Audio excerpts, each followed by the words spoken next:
Vamos ahora a hacer enlace con Juan Martín Pérez García, coordinador de la iniciativa Tejiendo Redes Infancia, que ha seguido de cerca pues estos procesos en la infancia en distintas variantes, pero hoy el tema es la seguridad.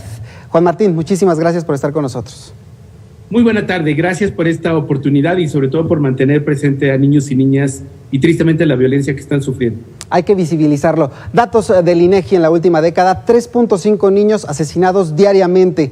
¿Cuáles son las estrategias o a qué atribuyes tú que el gobierno federal no esté centrándose puntualmente en resolver esta problemática? Y si se han hecho esfuerzos, ¿cuáles han sido? Sí, fíjate que es importante complementar el dato con los homicidios también culposos, porque al final son muertes de niños y niñas. Lamentablemente estas tampoco se investigan y precisamente uno de los principales factores que tenemos es que estos datos han crecido en el contexto mexicano por la guerra contra el crimen y esta guerra pues tiene ejércitos, tiene confrontaciones, armas de fuego y ahora mismo siete de cada 10 homicidios de niños y niñas ocurren con arma de fuego, los homicidios dolosos, y estos culposos están vinculados con alta probabilidad a temas de violencia familiar.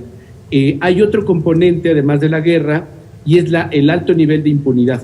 Por cada 100 carpetas de investigación donde niños y niñas son víctimas, solo 3 carpetas alcanzan algún tipo de sentencia o proceso. Y esto pues da cuenta de la ineficacia que tienen las autoridades en las fiscalías y procuradurías para poder sustentar carpetas de investigación que sean sostenibles en los procesos judiciales. Y un tercer componente, lamentablemente, es que se ha normalizado el código de violencia como una manera de solucionar conflictos y tenemos por un lado los homicidios como un hecho muy duro, pero también tenemos desaparición como epidemia, 9 reportes de desaparición todos los días, feminicidios que han ido creciendo en el caso de adolescentes en un 13% entre 2019 y 2020, y también la violencia en casa que creció de manera lamentable en esta pandemia, precisamente por el confinamiento. Entonces hay una cultura de violencia donde niños y niñas son los más vulnerables y las víctimas fatales de estos hechos. A ver, Juan Martín, me llaman la atención estos datos que nos das, pero además me sorprende que no tengamos ya movilizaciones como el caso, por ejemplo, de los feminicidios. Incluso esta cifra de asesinatos de menores de edad, de estos pequeños, está por arriba del promedio de los feminicidios. Y sin embargo, yo no he visto en los últimos 2 años por lo menos movilizaciones a ese nivel para exigir justicia. Efectivamente, y qué bueno que lo tocas porque es importante que hablemos del adultocentrismo. Hemos avanzado afortunadamente en México a discutir el machismo, este poder de los hombres frente a las mujeres y que se traduce en una expresión grotesca o extrema como el feminicidio. Pero tenemos una cultura donde las personas adultas pensamos y somos educadas que valemos más que los niños y niñas. Por eso es que las víctimas de abuso sexual, 8 de cada 10 ocurren en contextos familiares o de protección. A las víctimas no se les cree, a los niños se le cree al mundo adulto. Y todo es más importante. Tenemos ahora una pandemia donde están abiertos bares, centros de diversión y demás para personas adultas, pero no para los niños. Entonces, sí necesitamos reconocer que cuando hablamos de estos temas, los niños siempre están en desventaja porque no les escuchamos. Por ello es que no son visibles, incluso los propios movimientos sociales de todo tipo son adultocéntricos o adultocentristas y no están incorporando con fuerza lo que está sucediendo con niños y niñas y pues esto es obvio, va a generar una mayor desprotección, como es en el caso de feminicidios, comparado con mujeres adultas, creció entre 2019 y 2020 13%. Ya es muy grave los feminicidios, pero que crezcan en este segmento de niñas y adolescentes es preocupante y por ello la necesidad de hablar de que necesitamos revisar, así como hacemos revisar el machismo, tenemos que revisar nuestro adultocentrismo. Exactamente. Oye, a propósito de este tema que nos haces referencia sobre las carpetas de investigación, sobre esta atención que se le da más a los adultos que a los menores, te preguntaría, durante este periodo de confinamiento y durante este periodo que además se han modificado estas reformas, ¿no?, en materia de los juicios, estas reformas para poder atender de una mejor manera a las víctimas, ¿ves tú que la perspectiva, una, que sea de género y dos, que tenga que ver y se visibilice también este problema en los niños? ¿Crees que desde esta atención que reciben las víctimas en los ministerios públicos se está visibilizando y se está atendiendo el problema?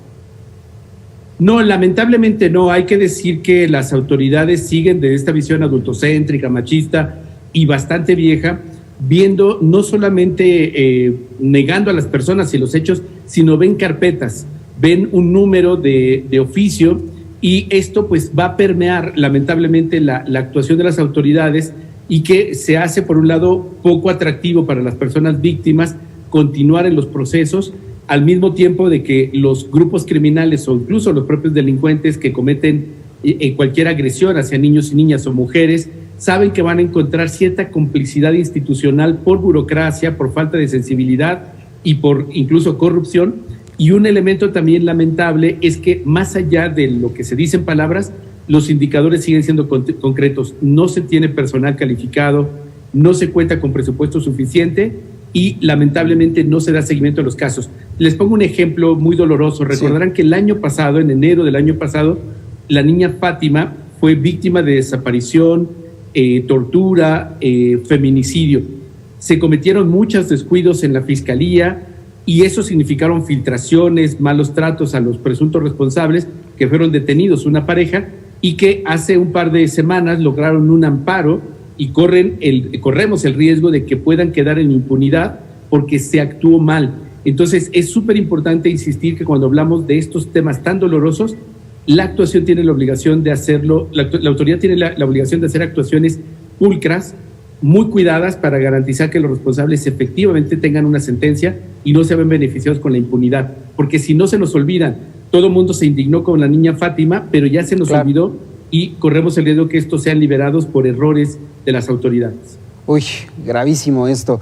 Y a propósito de esta violencia derivada de los grupos de crimen organizado, ¿cómo anda México en estos números de orfandad debido a que los grupos criminales pues han asesinado a sus padres o incluso a estas personas que se hacen cargo de ellos desde la infancia?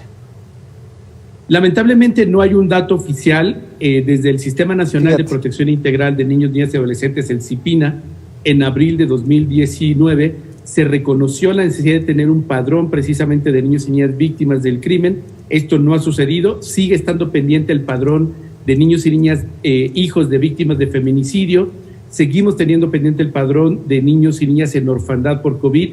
Lamentablemente las autoridades a quienes les corresponde, en este caso de seguridad, al sistema DIF y de salud que tendrían la posibilidad de armar estos datos, están descoordinadas y no han priorizado esto como una urgencia. Y es muy importante saber el número, dónde están y quiénes son para poder tener planes de restitución. De otra manera quedan en una condición de vulnerabilidad y sus proyectos de futuro están en riesgo.